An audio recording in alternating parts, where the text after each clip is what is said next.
আসসালামু আলাইকুম রহমতুল্লাহি ওয়া বারাকাতুহু। আশা করছি আপনারা সবাই ভালো আছেন। আলহামদুলিল্লাহ আমরাও ভালো আছি। তো সকালে উঠে দেখলাম যে খুব সুন্দর রোদ উঠেছে এবং বাতাসও বইছে। তো মনে হলো শীতকালের যে কাপড়গুলো রয়েছে সেগুলো খেঁচে নেওয়া উচিত। আগামী শীতে যেন আমরা সেগুলো ব্যবহার করতে পারি। তো যেইভাবে সেই কাজ, কাপড়গুলো সুন্দর করে খাঁচা হয়েছিল। তারপরে আম্মু বলল যে সবজি বাজার বাসাতে সবজি বাজার শেষ হয়ে গেছে। তো আম্মুর সাথে লিস্ট তৈরি করে চলে গেলাম সবজি বাজারে। বাজারে আসলে মনটা ভালো হয়ে যায়, মানে চারিদিকে এত কালারফুল শাকসবজি ফলমূল থাকে যে মানে খুব সুন্দর লাগে, দেখতে খুব ভালো লাগে আমার। তো আমরা লিস্ট নিয়ে যাই।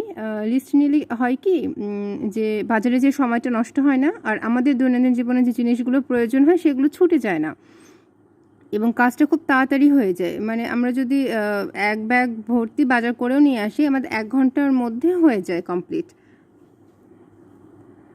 তো বাজারে জিনিসপত্রের দাম সত্যিই অনেক বেশি, অনেকটা হিসাব করে মানে বাজেট মেনটেন করে বাজার করতে হয়।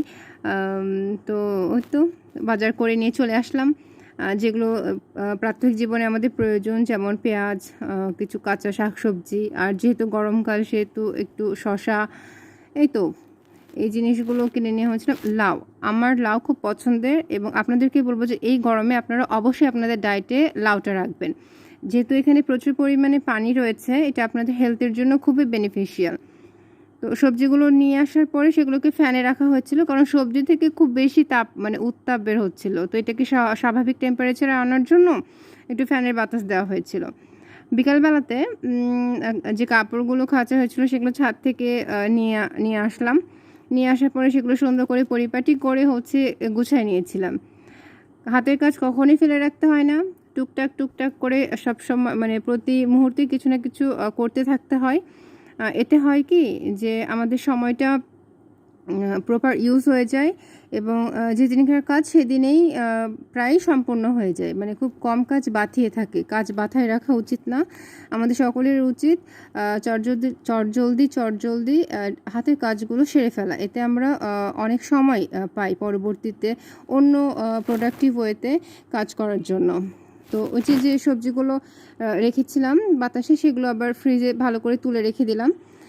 তো যেহেতু শাওয়াল মাস চলছে, শাওয়ালের যে 6টা রোজা রাখতে হয়, আমি আর আম্মু রেখেছিলাম। ইফতারির জন্য কি তৈরি করেছে সেটাই ভাবতে ভাবতে আম্মু বলল যে আচ্ছা তাহলে আম্মু আজকে বানাবে হচ্ছে বুট পোলাও, আর আরেকটা হচ্ছে পেঁয়াজির মতো। মানে বাসাতে যে উপকরণগুলো থাকে দেখলাম যে মানে অল্প একটু বাঁধাকপি ছিল, আর সাথে কিছু আলু। এই তো এখানে কাপড় গোছাতে আমি আর আম্মু এগুলো ডিসকাস করছিলাম যে আসলে কি বানানো যায় ইফতারিতে। তো চলেন দেখে আসি যে আমরা কি বানিয়েছিলাম সেদিনকে। এই যে কিছু কুচনো বাঁধাকপি, কুচনো আলু, কুচনো পেঁয়াজ, আর এটা কিছু কাঁচামরিচ, সাথে চালের আটা,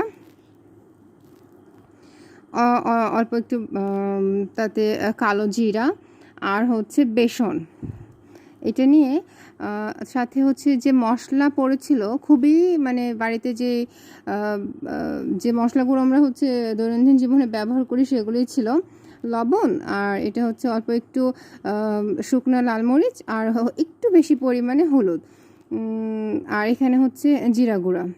এই তো এটা নিয়ে এই পেঁয়াজিতে মোটেও পানি দিবেন না। আপনারা পানি দেন কিনা আমার জানা নেই, কিন্তু আম্মু এটাকে মানে এই পেঁয়াজি বানানোর সময় বলে যে পেঁয়াজিতে কখনো পানি দিও না, সবজি চটকে চটকে নিজস্ব যে পানিটা আছে সেটা বের করে নিতে হয়, মানে এমনিতেই বের হয়ে যায়। তো ওইটাতেই মানে এই মাখাতেই হয়ে যায়, এখানে এক্সট্রা কোনো পানি দেওয়ার দরকার নেই। ওদেরকে কড়াই তেল গরম করতে দেওয়া হয়েছিল। এই যে আম্মু চেক করে নিল যে এটা বাইন্ডিং প্রপার হয়েছে কিনা। তো যখন তেল একদম গরম হয়ে যাবে তাতে ছোট ছোট আকারে পেঁয়াজিগুলো দেওয়া হয়েছিল এবং কড়া করে মানে হালকা করে ভাজার দরকার নেই। শ্যালো ফ্রাইও আমি করতে বলবো না, এটা একটু মুচমুচে হলে খেতে মজা লাগে। তো যখন এক পাশটা একদম একটু ব্রাউনিশ কালার হয়ে আসবে তখন এটাকে উল্টে দিতে হবে। এই কাজটা অবশ্য আমি করেছি, এই যে উল্টে দিচ্ছিলাম, ভয়ে ভয়ে উল্টাচ্ছিলাম যেন তেলের ছিটাটা যেন না আসে। তো এই তো পেঁয়াজিটা হয়ে গেল। আর এই পেঁয়াজিটা খেতে এত মুচমুচে হয় যে ভীষণ মজা লাগে। এটা আপনি এমনিও মানে মানে ঘুরতে ফিরতে 2-1টা মেরে দেওয়াই যায়। ইফতারি শেষ করার পরে আমি আর আমার ছোটো বোনও তো ঘুরতে ফিরতে মানে 2-1টা খেয়ে নিই। আর তারপরে হচ্ছে মানে ভীষণ মজার পেঁয়াজিটা এবং অনেকক্ষণ ক্রিস্পিও থাকে। তো আপনারা এভাবে ট্রাই করে দেখবেন, বিকালে নাস্তা হিসেবেও এটা ট্রাই করতে পারেন। এবার আসি হচ্ছে বুট পোলাওয়ের রেসিপিতে।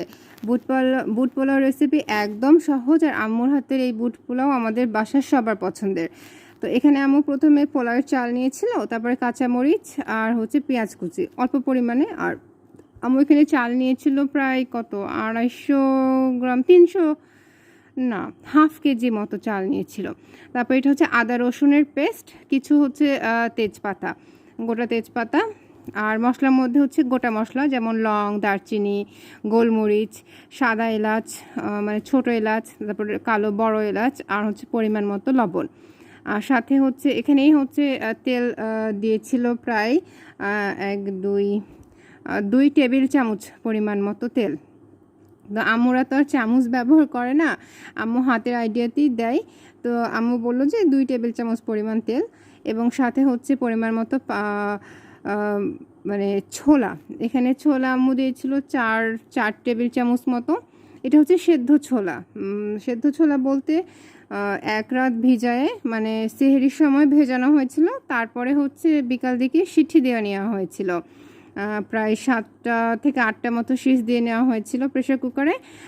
ওই সিদ্ধ ছোলাটা এখানে দিয়ে নেওয়া হয়েছে এবং সাথে পরিমাণ মতো পানি, মানে তারপরে এই তো প্রেশার কুকার বন্ধ করে জোরে আঁচ দিয়ে 3টা সিটি, তৈরি হয়ে গেল বুট পোলাও। এটা ভীষণ খেতে মজা লাগে। আপনারা অবশ্যই বাড়িতে বানাবেন এবং আমাদেরকে কমেন্টে লিখবেন যে আপনাদের খেতে কেমন লাগলো।